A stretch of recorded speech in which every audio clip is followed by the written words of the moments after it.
I was deported after 40 years in America. This system is broken. My name is Antonio Carlos Bernardes, but for 40 years people called me Tony. It's 3 in the morning. I'm sitting in a security booth at a bus company in Governador Valadares, Brazil. I make $300 a month watching a gate that nobody ever tries to open.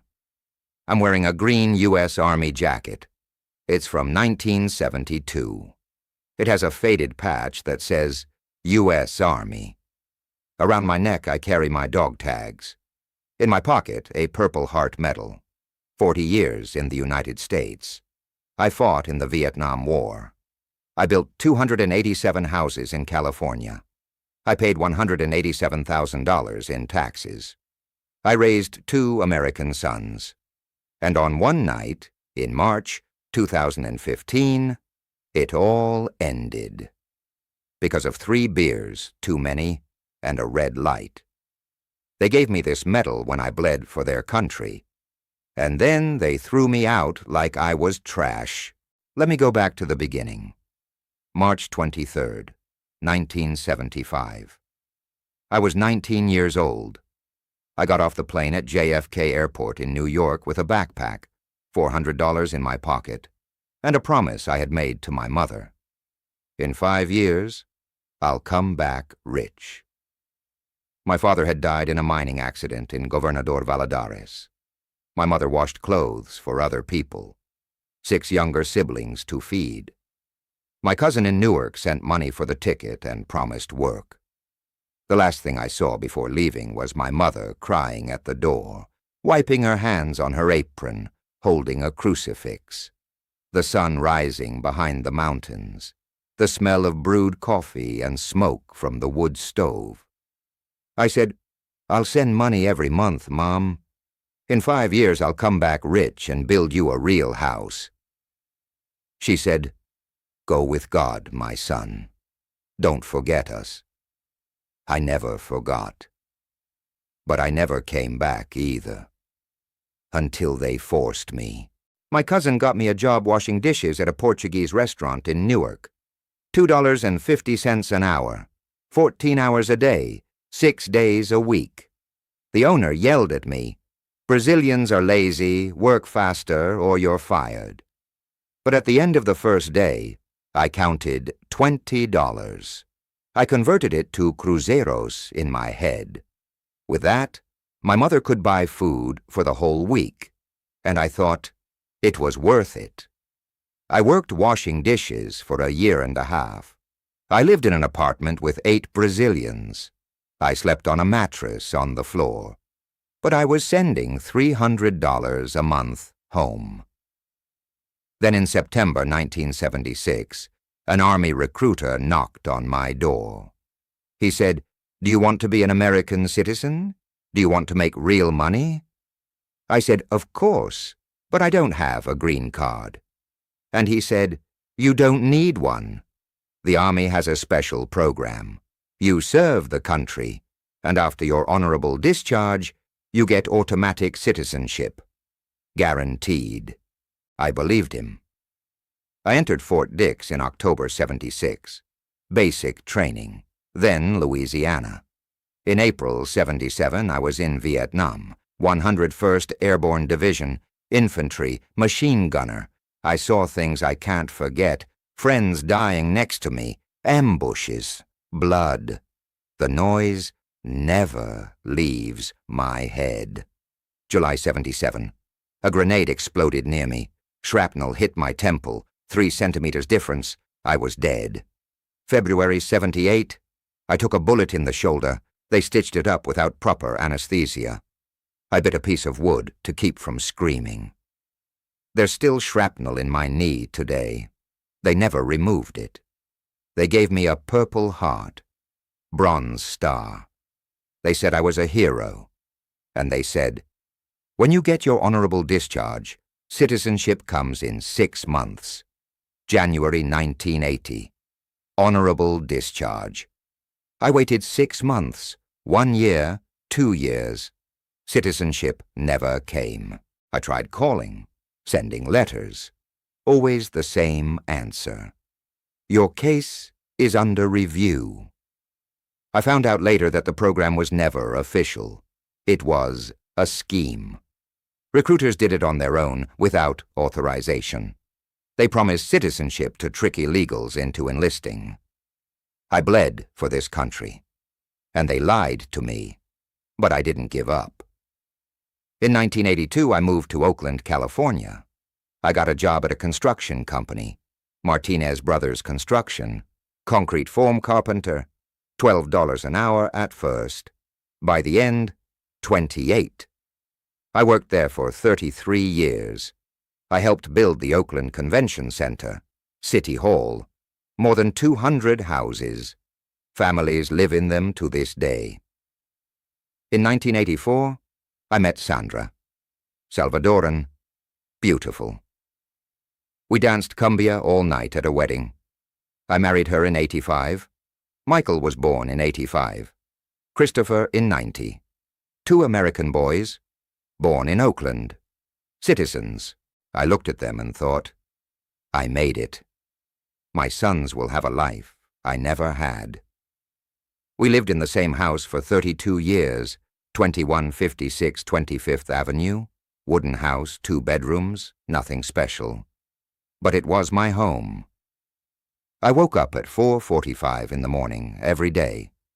Military habit. I drank black coffee. I ate bread and butter. At 6, I was at the construction site. I worked until 4:30. I came home. I had dinner with my family. I watched TV. I slept at 9. It was a simple life, but it was mine. July 4th, 1995, Independence Day. I had a barbecue in the backyard. 30 people, friends from work, from church, from the soccer team, steak on the grill, cold beer, American flag hanging up. Michael was 10 years old. He ran up to me. Dad, Dad, watch this. And he did a cartwheel on the lawn. I looked around. My wife laughing with her friends. My sons playing. Real friends. Stable work. A home. And I thought, I made it. I arrived. This is my life now. That day, for the first time in 20 years, I felt at home. I didn't know it would all end.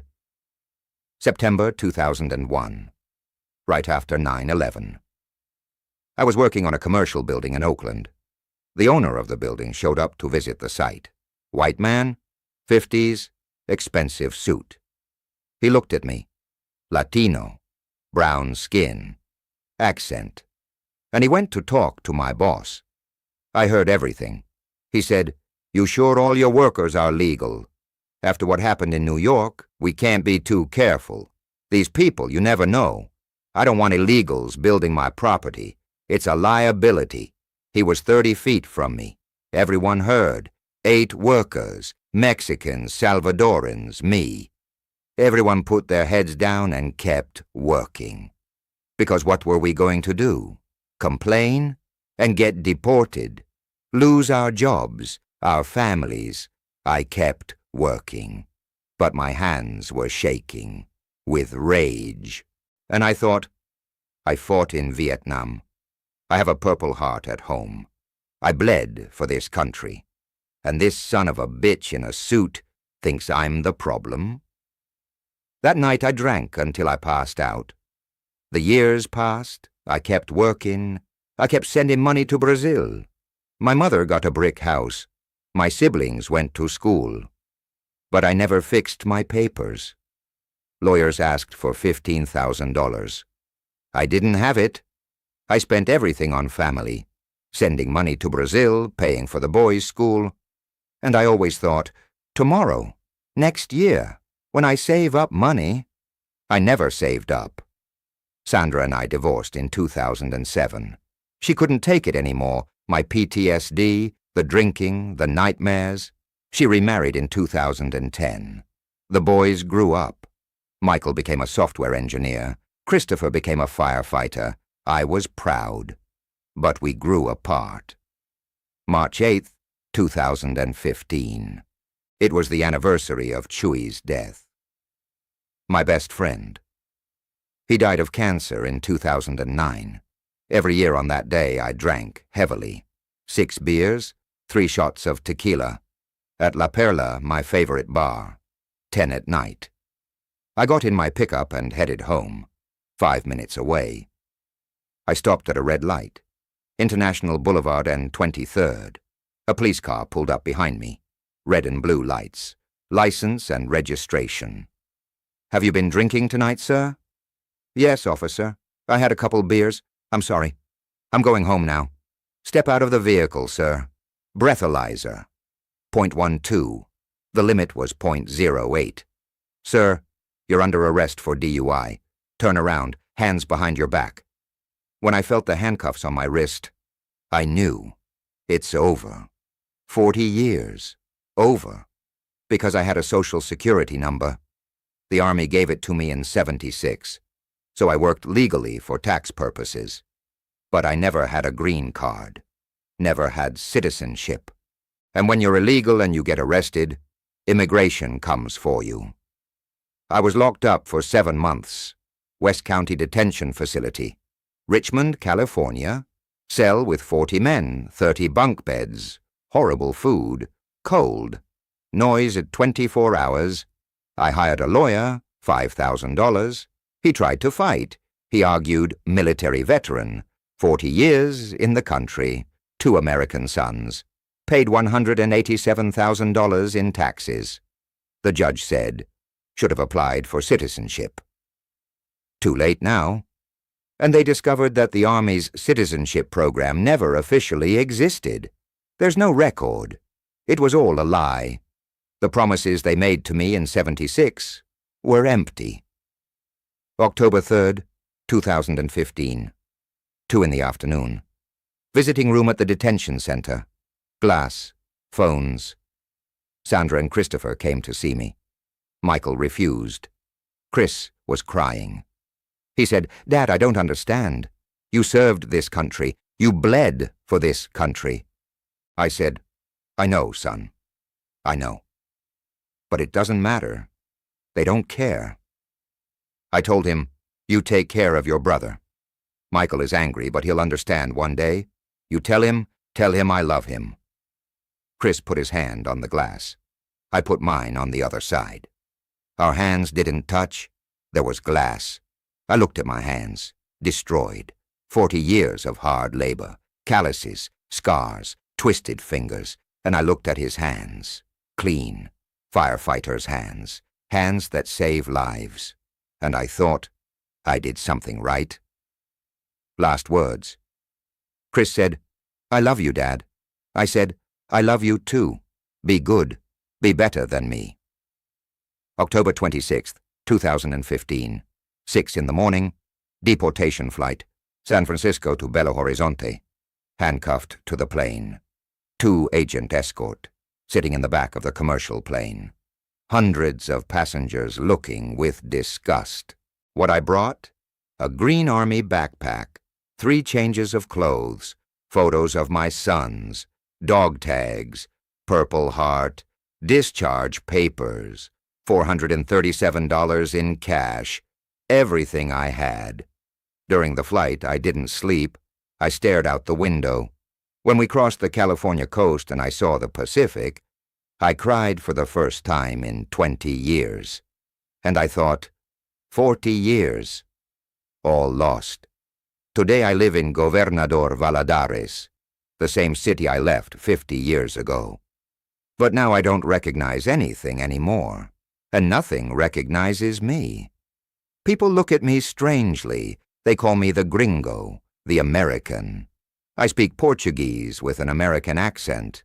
I use English words without realizing it. I work as a night watchman. I make $300 a month. In the United States, I made $4,500. I wake up at 3 in the afternoon. I drink coffee. I eat rice and beans. I go to work at 10 at night. I sit in a booth until 6 in the morning. Alone. Looking at nothing. My sons don't come to see me. Michael cut contact with me completely. Last message was in December 2015. He said, "You should have gotten your papers, Dad. You embarrassed us." And he hung up. He legally changed his last name from Bernardes to Bernard. American version, to forget that his father is a deported Brazilian. Christopher sends a WhatsApp message every 2-3 months. "Everything okay, Dad?" That's it. He promised to visit in 2017, 2019, 2022. Never came. I know. He's ashamed of me. I have 4 grandchildren. 2 of them have never seen me in their lives. The other 2 don't even remember me anymore. They're 100% American. They don't speak Portuguese. They don't know anything about Brazil. They don't know their grandfather's story. My mother died in 2008. Cancer. I couldn't go to the funeral. I was in the United States. Still illegal. If I left, I couldn't come back. She died without seeing me again. My ex-wife, Sandra, visited once, 2017. She stayed 4 days. She cried a lot. She promised to come back, never came back. She's the only bridge I have to my old life. No friends from the United States keep in touch. Chuy is dead. Roberto Martinez sent 3 emails and stopped. Mr. Johnson died in 2018.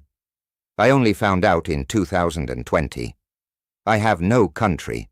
I'm not Brazilian anymore. I was never really American. I'm nothing. Sometimes I think about giving up. I tried to kill myself twice. 2019 and 2020. I didn't have the courage. Now I just wait. I don't know for what. Maybe death. I save $200 a month in a can buried in the backyard. For when Chris comes. I already have $5,000 saved. He's never going to come. I know. But I keep saving. Because it's the only hope I have left. There's a phrase my sergeant said in Vietnam, 1979, last week before we came back to the United States. We were drunk on a base in Saigon. I said I was nervous about citizenship, about work. He put his hand on my shoulder and said, "Bernardes, listen to me. You bled for this country. You earned your place. Once a soldier, always a soldier. They can't take that away from you. You're one of us now." I believed him. For 40 years I carried that phrase with me. It gave me strength. When work was hard. When people looked at me wrong. When I felt alone. Once a soldier. Always a soldier. I thought, I'm a soldier. I bled for this country. They can't take that away from me.